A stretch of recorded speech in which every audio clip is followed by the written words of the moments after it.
in order to explain how Xabi Alonso is playing, we have to try to have a stable basis, to have like a foundation for everybody to talk about and to think about. And I think that is why it's important. And I also say it's a bit why this book are 2 in 1, because first of all, it's a book about Xabi Alonso and the evolution of his tactics in Bayer Leverkusen, but of course it's also a book about football tactics. You have to think about juego de posición, so positional play.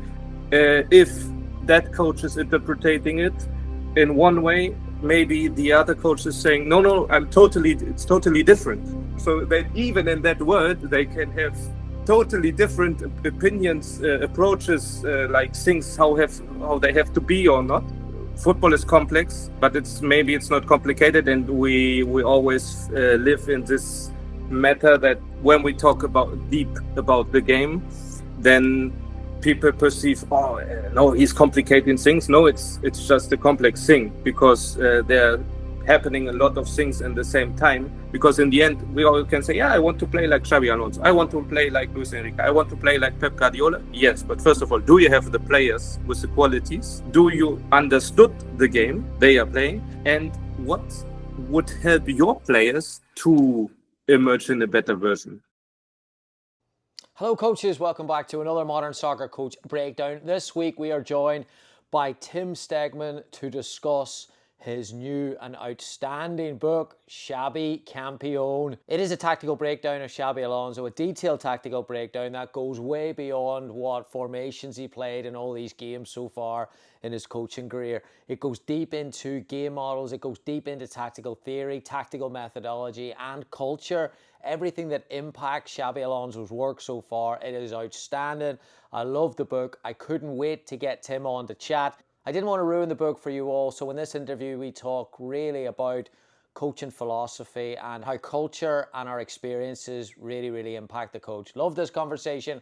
Highly recommend you getting the book. I'll put a link below for you to order your copy. Before we jump in, a quick shout out to Soccer Coach Weekly. If you're a busy grassroots coach, they're ready to go session plans, save time and keep players engaged. Modern Soccer Coach listeners get 50% off for a full year, an unbelievable offer. Just visit soccercoachweekly.net/SCW-USA and use the code Gary50. I'll put the link below, so order a copy of Tim's book and get yourself a subscription for Soccer Coach Weekly. Make it a big day on your coach development. Plan fast, coach smart with Soccer Coach Weekly. Thanks to Soccer Coach Weekly. Thank you for your support. Here is Tim. Enjoy.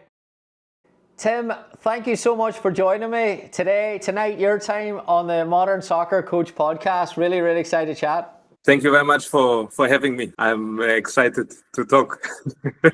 I've just said before we start, congrats on a brilliant book. Two things I suppose I need to clear up for all the listeners. One, I'm not going to ruin the book for them by telling them all what's in it. We wouldn't have enough time for that anyway. The book is so detailed. And two, they need to get a copy of it before, during, or after this conversation. So I'm going to recommend everyone gets it.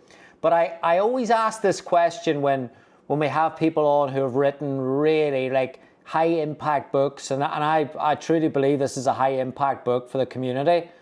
What was the inspiration behind it? Talk me through where you said, I'm going to write about this guy.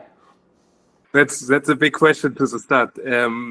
For me, it was actually, there are two facets maybe inside of the question, because first of all, it's I'm one of these characters. If I have something in my mind to fulfill, I like to fulfill it. So there was the season of Bayer Leverkusen with Xabi Alonso when they started to win all the time, playing fantastic football, and there was winter break in Germany, and I was thinking, actually they will not stop winning. They will continue winning. They will not lose any game in this season. So before, there was the idea to write a book to explain a bit Spanish football, Spanish concepts a bit.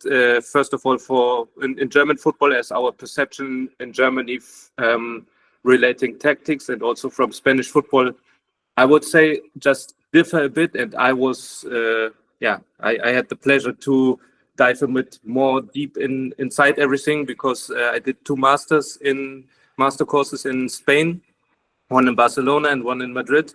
So I learned a lot about Spanish football, Spanish concepts, and I had the feeling that in the discussion we had about the analysis of this Leverkusen team, it was maintaining a bit superficial and not going into depths relating the real concepts. First of all, I understood about the Xabi Alonso style, and I don't think I have the only truth in that, but I had the feeling that it's another perspective, and I just had the idea to give these other perspective to the reader, or to the people who want to know a bit more about. As when I was a young coach, I always were curious about football books, and I learned a lot about football books. So for me, it was something like I want to give something back for coaches who are in the same time, like maybe when I started when I was 18. And I also wanted to contribute something relating I have the feeling in Germany we don't have so many really good football tactic books. So I wanted to contribute something to just give a football tactic book to, first of all, to Germany. Now it's even in English, and it will also come in Spanish. So I just wanted to do it, and then I started, and they continued winning as I expected. And I had already a lot of things in my mind, but obviously you have to continue watch every game. You're writing and doing on the same time. So yeah, it was a great process also for myself. But I think everybody who had done this process before can or would agree. It's in the end you are proud that you have done something like that, because it's. Sometimes it's more complicated than you think about before.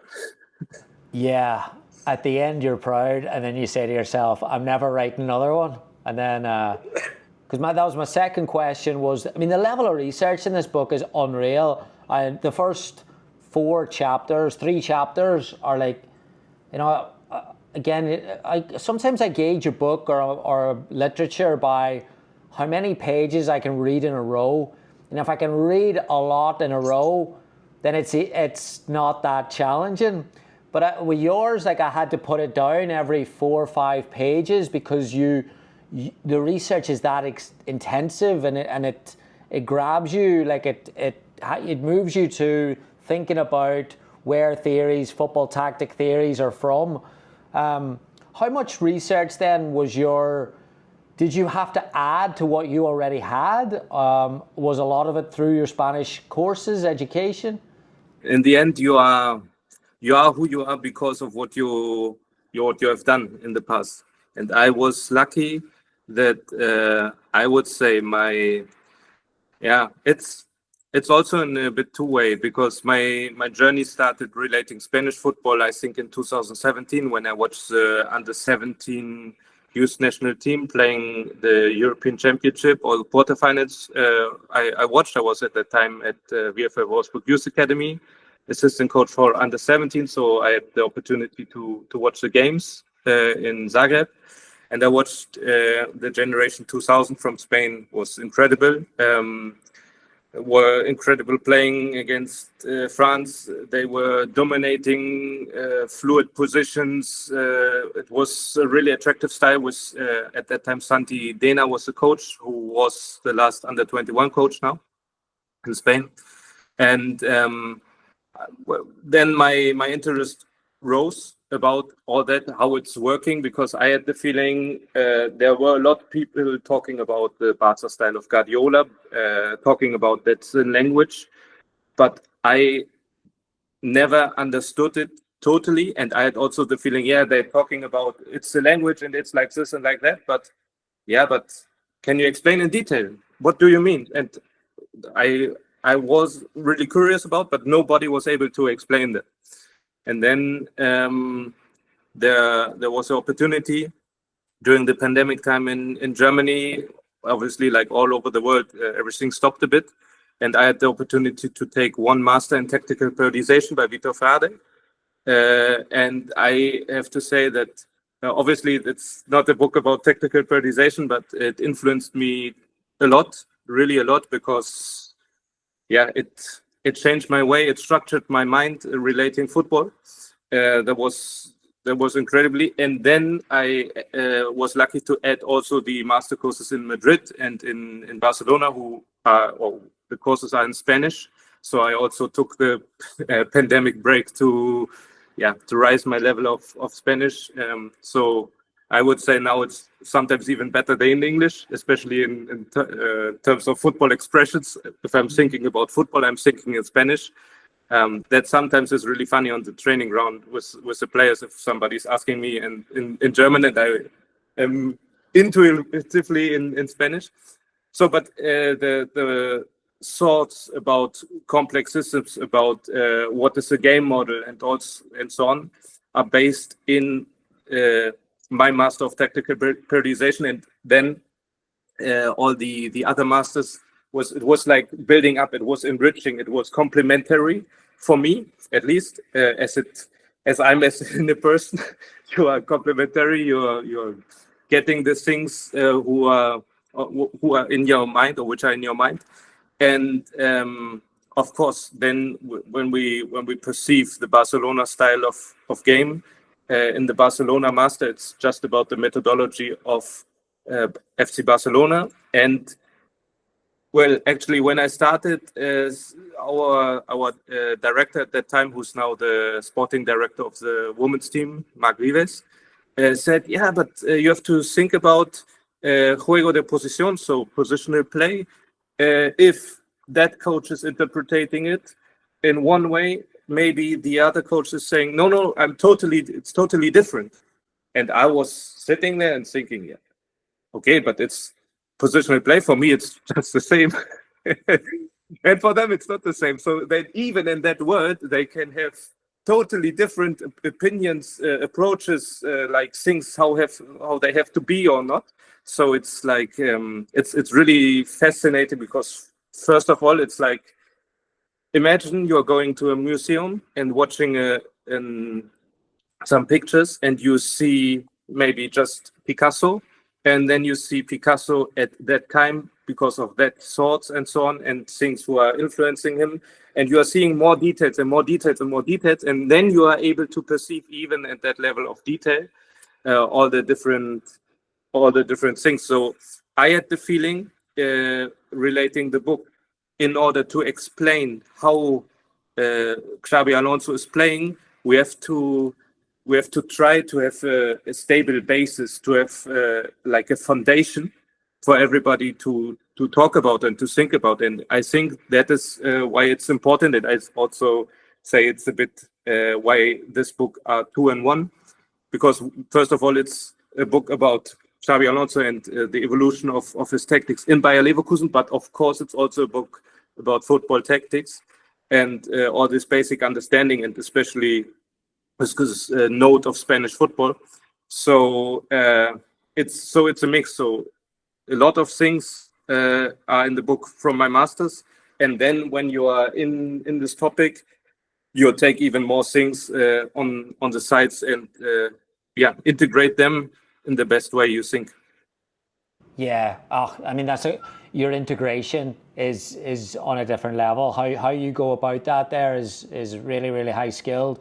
There's a great quote that you have in Frade in it, that a chameleon changes its color, but it never forgets that it's a chameleon. And kind of to reference what you were talking about there, there's a lot of variables in play. I mean, I guess I'm the first to say that we overgeneralize stereotypes for coaches, Pep versus Jose, and how harmful that is for coaches to think about the game. I'm the first to say that, or the first to say that's a problem. But then I find myself, when I'm at the start of this book, thinking, all right, then who is this guy? And then I realize, well, you've got the San Sebastian element of it, you've got positional play, you've got a galactical variable, you've got Benitez, you've got Pep, and all that there does put a real complex idea of the game around him. Well, actually, as you said, generalization always is wrong. Same as this generalization is. So I think football is complex, but it's not complicated, and we always live in this matter that when we talk deep about the game, then people perceive, no, he's complicating things. No, it's just a complex thing, because there are happening a lot of things in the same time, and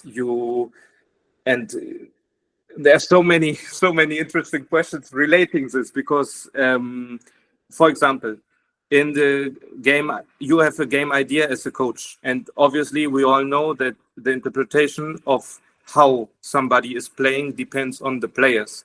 So, for example, when I talked about with a Spanish coach about tactics and systems or maybe certain behaviors, he says, "Yeah, Tim, but you're annoying me because it depends on who is playing, and you cannot discuss without knowing who is playing."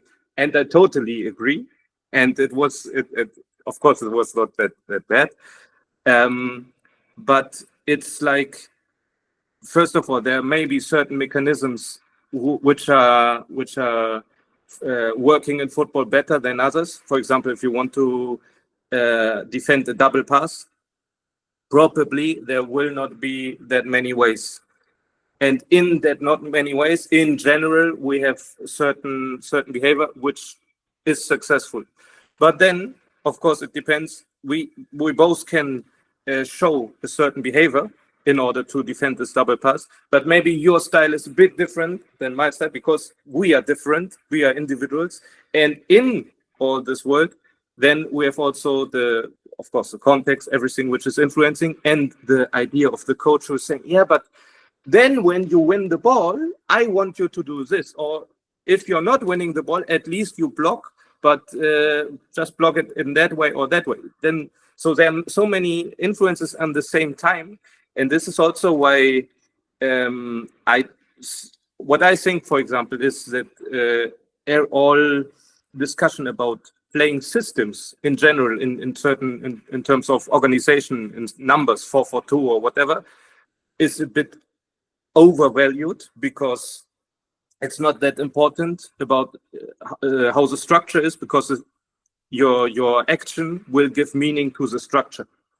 So it's more important to dominate a lot of concepts I mentioned, for example, in the book. If you are able to win a back, if you are able to offer a good passing line, if you are traveling close together, all of these circumstances will help you more to be successful, and you don't need to talk about any system or organizational form, because the organizational form emerges afterwards from it. And even though you have, I think, because it's not about me, it's about what is helping the players. So in the end, as coaches, we always have to ask ourselves, okay, but what can you do, or how can you act, how can you talk, how can you provide the information which is helping for the player? So I also had the experience that for some players, it's so important to know, we are playing 4-2-3-1. So now I'm feeling safe. But it's not important to play that system or that structure. But the player now thinks, because he was influenced by so many academies or so many coaches, everybody was, yeah, but you need the structure and you need the system. Yeah, but no. First of all, you need to know how to play, and you need to know how to behave on the pitch in certain situations. And then the organization will help you doing this. But it's not the other way around. It's and as a coach, your main objective is to find a key for every player and a key for every team. What is my team needing from me in order to perform? And then, of course, we can adjust, and then we have to see, okay, what is our style and what is our preference. But in the end, we are the ones who are empowering them by giving certain aspects, and they are all there at the same time. And then you give a special facet or a special note on it. So and of course, if you because football is so rich that it's not just Jose or Pep or Jürgen Klopp or I don't know. It's constantly evolving. And this is also why, of course, it's really trendy to say, no, we are not talking about positional play now, we are talking about relationism now, or whatever. But in the end, it's football, and you need to score a goal more. All right, coaches, we'll take a quick break here. This one is for the grassroots youth coaches. We all know how hard it is to keep kids engaged and run really, really great sessions when you are tight on time. That's why we are proud to team up with Soccer Coach Weekly. Since 2006, they've helped over 50,000 coaches, parents and teachers from all over the world. And now they've redesigned everything with US coaches in mind. Each week you'll get proven practice plans, fun small-sided games, and coaching advice that's easy to use right off your phone or your laptop. As a listener of Modern Soccer Coach podcast, you will get 50% off. That's right, 50% off. What an offer that is for a full year of premium access. Go to soccercoachweekly.net/SCW-USA. Don't worry, I will put the link below and use the promo code Gary50. Again, use the promo code Gary50. I will put the link below. 50% off, an unbelievable offer. Please make sure you take advantage of this. Plan fast, coach smart with Soccer Coach Weekly. Please check them out. Links are below. Back to Tim. I've never really taken a deep dive into Xabi Alonso. I listened to a podcast on him by, I think it's Libero did it. It was really good. So I knew bits and pieces about his background. I've always fascinated by the Spanish background. I didn't know that he had an opportunity, till I read your book, that he picked Sociedad Academy over Madrid, Real Madrid Academy, U14s, because, and I wrote this down, I thought you put the quote in, it was really interesting, that he wanted peace and freedom without the urgent need to deliver results. And this is like, how many years later does he become Real Madrid manager? You know, it's a crazy quote, that. Well, I think every quote has its context, and I think you have to see after playing career where your day by day is ruled by results and by, of course, your own wish and aim for results, but also the expectation for. Then he was starting being a coach at Real Madrid in the under 14, and well, actually, I think, and we see now the tendency, gratefully to that, is that a lot of former players wanted to start with the youth because they know they need the time, and this is really healthy, I think. But then you have to see, okay, he had the opportunity to have the second team of San Sebastian and to be in San Sebastian. So imagine if you are your whole career, I don't know, 20 years, you are living all over Europe. Or all over the world nowadays with the professional players in United States, in United Kingdom, in Germany, then Saudi Arabia, whatever. Then you can be a coach. You can start to develop from where you were born, from your home. And I think this is something which is also important for your character because it gives you another type of growing. And then everybody knows that if you're jumping in again in this world as a first team coach, then the craziness is starting again. And then I would say, even if maybe it's a bit too dark, you are never home again, because you have been, for example, now he's going to Leverkusen, then he's going to Madrid, and I hope he will be lucky there and successful there. And of course, also this time will come to an end. And then he will be in Liverpool, and then he will be in Bayern Munich, and then he will be a national team coach, and then he will be, I don't know.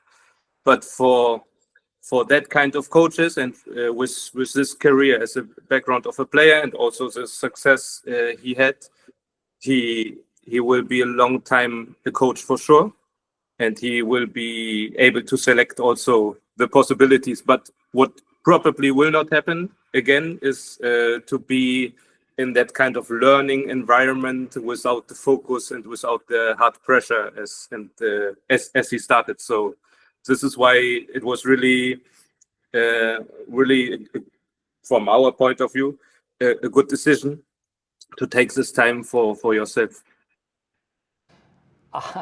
I think, I'll tell you why I think it's an insane quote, is because this guy's sitting with Champions League, World Cup medals in the pocket. Like, he's not a run-of-the-mill professional that's played 500 games. Like, this guy's operated at the highest level of football and has built a reputation as relying upon intelligent skills to do that as a player, and then has worked with the top operators in football.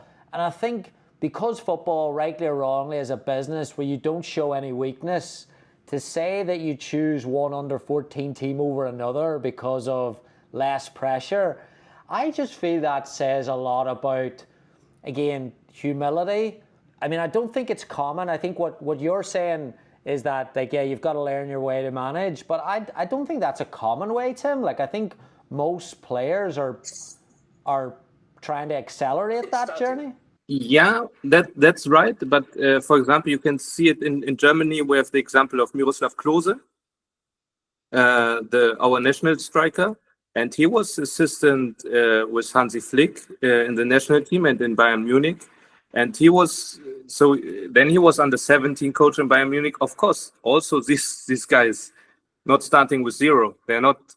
So we cannot compare each other, and it's okay because I don't have scored so many goals and I don't have won the title, the World Cup. It's totally okay. But nevertheless, they are gaining coaching experience already in another level, and the intelligent guys know that they need to take their time. And I think Xabi Alonso maybe was in his time one of the first who was doing like this, but his whole character is really humble, and it's just the way he is doing things and he's perceiving things. Because as we talk, of course now he's in Real Madrid, but there had been the discussion already 1 year before if he maybe has to go to Real Madrid or if he has to be the one in Liverpool after Jürgen Klopp. And he said no, because he wanted to have this extra year. So, and I described it also in the book, a lot of times his surrounding were perceiving, no, you are already ready for the next step. And he was saying, no, I'm taking more time to, because I think, yeah, it's of course it's humility, but it's also deep inside yourself to know I have to grow and I want to feel really good prepared. And if you have a really high expectations, not only on your surrounding but also on yourself, then for him it's logical in the end. Yeah, so, but yeah. I totally agree that of course a lot of, and we all have to ask ourselves, if you have a shortcut somewhere, would we take it, even if we are not prepared? 1,000,000%. And that's the thing, like, ex-pros do get a hard time of, I've had tons of ex-pros on the podcast, and I'm always really positive about, like, I don't see ex-pros as trying as in a niche, trying to get from A to B quicker than coaches. Like, I think ex-pros bring a ton of additional skills to coaching that actually sometimes coaches who haven't played at the highest level can never reach. But to your point, I think there's coaches who come at it from the coaching angle who don't turn down shortcuts either. You know, like if you're number two and the head coach walks, how many assistant coaches say, you know, I don't think I'm ready for that there? Like, they take that job like that. I think it's we also had this in our master course in Madrid with my colleagues. We always had this discussion. like it's better to be prepared, but you will not get the opportunity, or is it better to get the opportunity without being prepared? And we all agreed to say, no, you have to take the opportunity, however, and hopefully it will work out well. And if not, maybe you learned about something, and during on the way you try to prepare as well as possible. But if you're talking to other coaches who are starting also with their professional career, I think most of them will tell you you are never totally prepared. There are always things you cannot foresee, and that's life. There's a quote going into his Sociedad San Sebastian days. There's a quote again that I loved in the book from Basque football legend Mikel. I see football as an expression of the characteristics of this country. The sport developed here from daily work, from what people had around them, lifting stones, handling animals, using their hands. The values of competition came from everyday life. And when you're looking at, I listened to a podcast a couple of weeks ago about, the Barca school of coaching that's kind of got Guardiola and Luis Enrique. But Enrique has an interesting background as well. It came from an agricultural family. And what type of values do you think that San Sebastian area, the Basque influence has had on Xabi Alonso in terms of his coaching style, playing style? Well, first of all, you have to see that also his father was a player and a coach. So there are a lot of, there's a funny story about his childhood that he was playing around in the living room with his brother, dribbling and as all kids with a commentator dribbling and scoring the final goal. And afterwards he did the post-match interview with his brother. So how was your feeling about and so on? So they lived football by home. And his father was sitting on the table taking notes in his paper book. So he smelled and experienced football as a child from the very early age. And I think and you can see it I think you can see it everywhere in the world if you're curious about it, but especially in Spain and especially then in San Sebastian or in the Basque country. The connection of values about and the culture and football, because in the end football is an expression about life, and then football in terms of playing there means that there are certain values he had from his father. As we all can imagine, the father is the most influential figure, and for sure it's for him, about certain values, and we are not talking about football, but then we can imagine how we can express it in football. For example, the moment when he won the championship with Leverkusen, he was saying thanks to former coaches, to Christoph Daum, to Klaus Toppmüller, to Roger Schmidt, to a lot of coaches in Leverkusen who were close to win, but in the end not lucky enough to win it. And then you see, okay, he's sharing this moment, which is his first moment, his greatest moment. He's sharing, he's like giving it not away, but he's sharing it. Why? Because he's a gentleman, but not because he wants to be a gentleman, but because he has these values in himself. So to take care about the others, to know, you have to work hard. To know, for example, we also have this quote in Hamburg, because historically Hamburg is a city with a lot of trading and ship and so on. So, for example, if I'm giving you my hand and my word, then it's like a contract. And in the Basque country, it's the same. So we know we have to work hard, and we know we have to be serious about it, because there's no expectations, there's no you cannot there's no shortcut in that term. But you have to stay focused, and you have to stay humble, and you have to work hard, and you have to deal with the people. You have to show empathy, because everybody is important here, because we are like the small group, a small city, so we have to take care about everything. And this is where everything then is growing. And if you see now Real Sociedad teams, you also see a certain vertically approach about, or verticality about, they also like to sprint, they like to play, but they also like to be really dynamic. So also because, okay, we are like, I have the feeling in Spain it's a bit similar like in Germany. In the northern part of the country, people are more straight. Maybe they are not talking so much, but they are more straight. And if they are talking, it's important. So we sometimes we have again generalization, so not correct.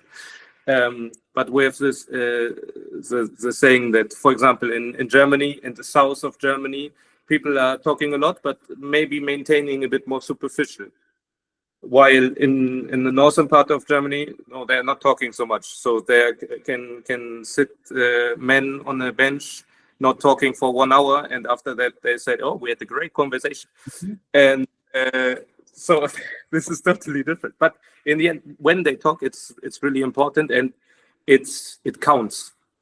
And I have the feeling in Spain, it's not saying that in Andalusia it will be totally different, but of course there's the climate is different, the rhythm is different, the playing style is different. So yeah, it all influences. So the culture is building the football in the end, and then influencing it. So that is also why it's so important to be sensible as a coach about that. Yeah, you wrote in the book about, or you detailed the data around his work at Sociedad, the line breaking passes, and I think it's football's kind of holy grail at the minute almost for coaching, is that everyone's trying, not everyone's trying, but there seems to be a lot of people trying to get this balance between verticality and possession. Like, it seems to be there's such a tension around that there at the minute, and if anyone can do it, it seems to be the Enriques of the world and the Xabi Alonsos of the world seems to have done it. Would that be right, that he's kind of cracked that balance between a fairly fluid possession, dynamic possession-based team, but also vertical? Yeah, in the end, I would say this are, or Luis Enrique and Xabi Alonso are in the moment the approaches I also like the most, but and of course which are really successful. In the end, I think you have to consider certain aspects. First of all, in football, balance is always key. If you're not balanced, it's not a good way. Then there are a lot of routes to success. And you, for example, now in the moment we are talking, yesterday had been the UEFA Super Cup final between Tottenham and Paris, and I had the feeling, even though I was not able to watch the whole match, but I had the feeling that Tottenham now has a different approach because of the new coach Thomas Frank, and also were successful after 2 set pieces in a certain way. So they changed a certain style. But what you were seeing also when the players were celebrating, that of course they're celebrating scoring a goal, but that they feel the way how they play. And I think you should never underestimate that. So important that, first of all, we all want to play brilliant football. We all want to win every game. But then you see Luis Enrique, who's I also like because of his attitude, saying, no, I don't care about everything. It's about our style, and we're playing our style, and no matter what. So he says, no, that is our style. And when you saw his face after conceding the second goal, well, actually, in my head was okay. He was. There were a lot of bad things and bad expressions, but also, yeah, they are playing in that way. And if it's successful, he is accepting it, even though he hates it, and even though he's really angry. But he knows, no, okay, they could win on set pieces, and he, when he was a Spanish national coach, that never did any set pieces because it was not important for him at that time. And we all can think something about it, but in the end, it's his decision and his feeling about it. So I think the most important thing, next to having a balanced team, because balance is every time good, that the players need to love or need to like, they need to identify themselves with what they are doing. Because in the end, we all can say, yeah, I want to play like Xabi Alonso. I want to play like Luis Enrique. I want to play like Pep Guardiola. Yes, but first of all, do you have the players with the qualities? Do you understood the game they are playing? And what would help your players to emerge in a better version or to play better? And maybe it's a certain aspect from Guardiola, a certain aspect from them, a certain aspect from them, because in the end, football is a game about winning, but it's also then to select a way which is more suitable for us to in order to win. So we could also have the Red Bull approach to say, okay, no, we don't want to be as much possession, organized, focused. We want to have the counter pressing. We want to rush a bit more. We want to be a bit more direct, and that's also okay. I think the beautiness in the game, in the end, is about doing the things in quality, because there's so many ways to be successful. And of course, I can say I have a favorite way, but when I'm a coach, I'm depending on the players, and my ego is not bigger than the one of the. Well, if it's bigger than the one of the players, we have a problem, because, as I said before, the most important way is to select a way my players can be successful. That is my job. It's not my job to play in a certain way. Well, depending in the end on the team, but usually, as a coach, my job is to help the players to win. I cannot win. I can help the players as a coach to create a lot of scoring opportunities. I can help them to have a good organization. I can help them to be in a good organization that could emerge their best version. I can help them to connect better. I can help them to create a better team, but I cannot score goals. I can help them to create opportunities, but they have to score. I also not taking the responsibility of my goalkeepers passing the ball to the opponent striker. That's not my responsibility. I can help them a lot, but in the end, they are playing, and that is why they are the stars and not me. Yeah, but actually it brings us along nicely as we round this up. Does that not create the problem that he's walked into at Real Madrid, where the players have been the star? Like, and Ancelotti is a legendary coach in his own right, but has never really had his system. He's always seemed to mold it around the players and be very player centric. Whereas I always find the better the system, the tighter the system is almost, and how the coach manages that there. And you normally find that with coach behaviours. I would De Zerbi, Luis Enrique, Guardiola. In the end, you have to see who.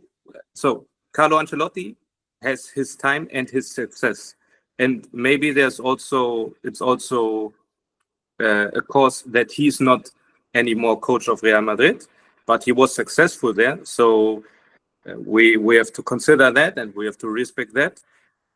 But then also you have to see, okay, for that players at that time with that experience level, he was maybe the best coach. But now players are changing, and the player biographies, the player characteristics are changing. For example, I don't know how familiar you are with Bayern Munich of Stefan Effenberg, for example, in the 2001 when they won the What a player. Yeah, of course.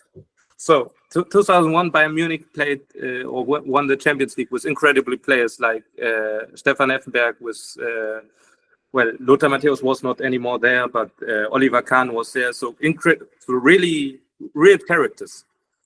So, and at that time, the really famous and really brilliant coach in Germany, Ottmar Hitzfeld, was there, and he was also like the manager of the players. He was, and I think, what does it in the end? What does it mean? You always have to manage the players. If you see Luis Enrique today, and he's not playing with Donnarumma anymore, he's also managing the players in the way he thinks is best. And I think nowadays, in the way the players are educated, the players are asking more questions, the players needed more information. It could be another podcast to talk about youth development football, but we could also maybe consider that the players know less about football. That is why they have so many questions, and that is why the coach has to know more. Because 20 years ago, Stefan Effenberg was not asking, should I do it like this or left? He was doing, because he was the boss on the pitch. But if we see now, where are the strong characters on the pitch who are dealing with their own things? So if you don't have the strong characters on the pitch, you need the coach to adjust. You need the coach to help them in order to perform.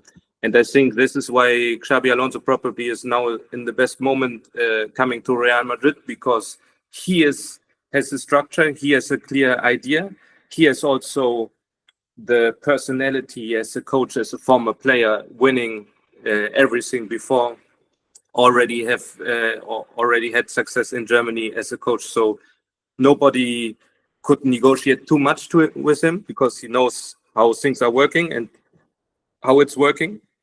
And I think this is a perfect transition Real Madrid needs in that moment, because they need somebody with an idea, who is giving a system, who is giving a structure, in order for all the qualities they have as players. It's incredibly quality to emerge better. But I think Luis Enrique showed it, that the best team was successful with in the Champions League.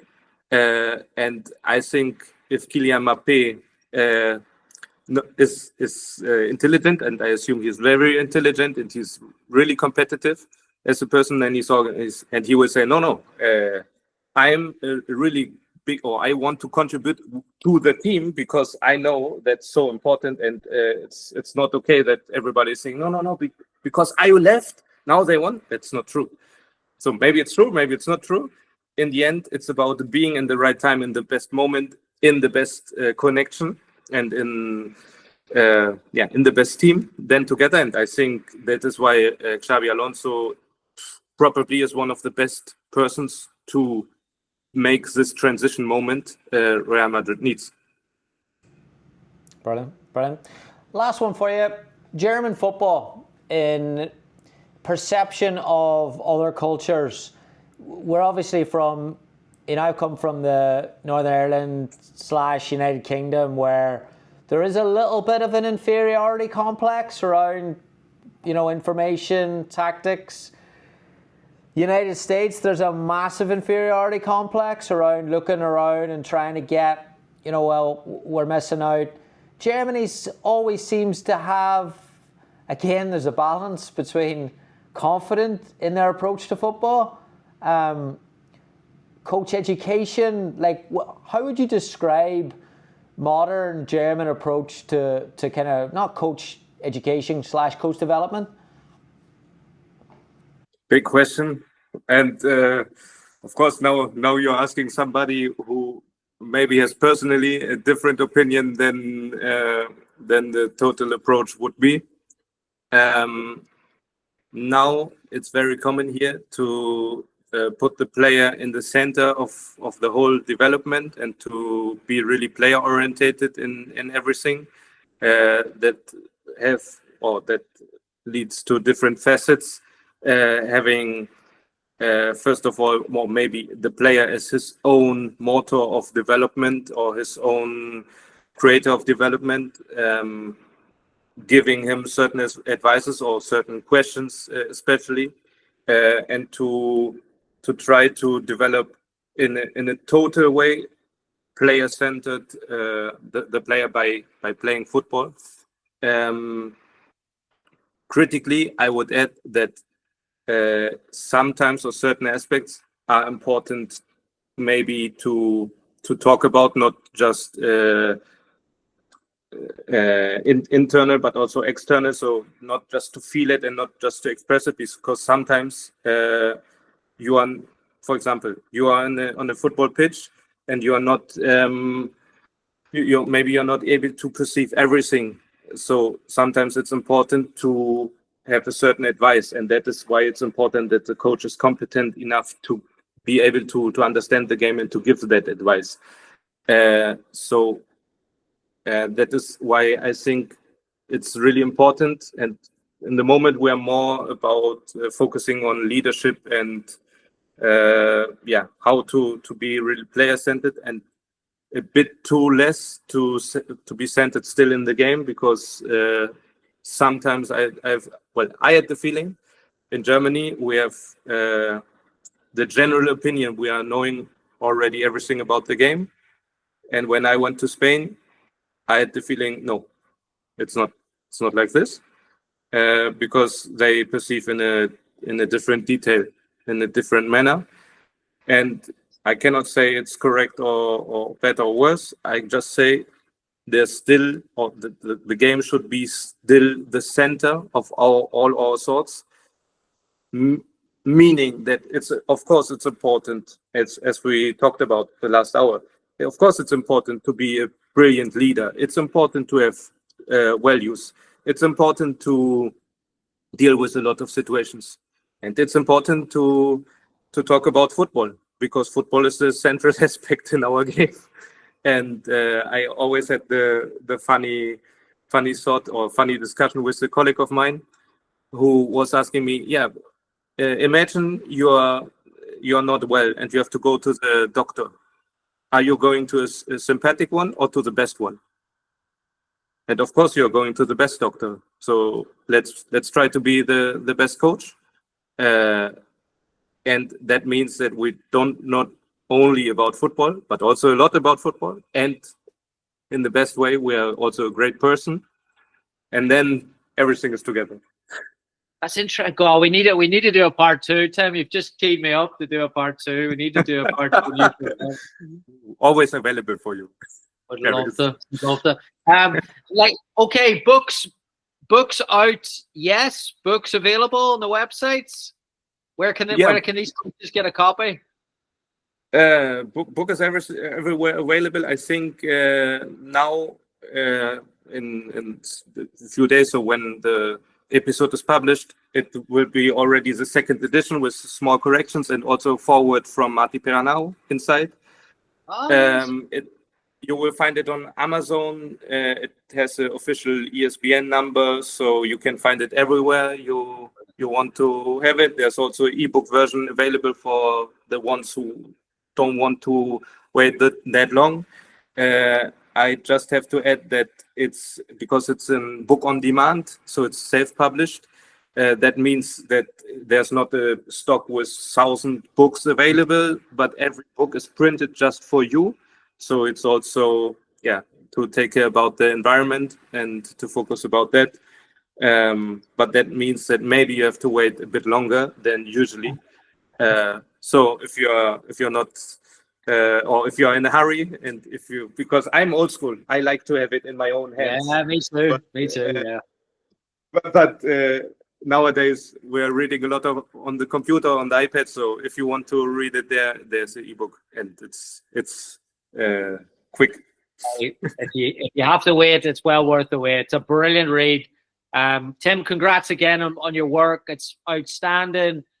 Big thank you from the coaching community as well for putting that together and challenging coaches to think more in depth in the game's outstanding. So let's do a number 2, and thanks so much for number 1.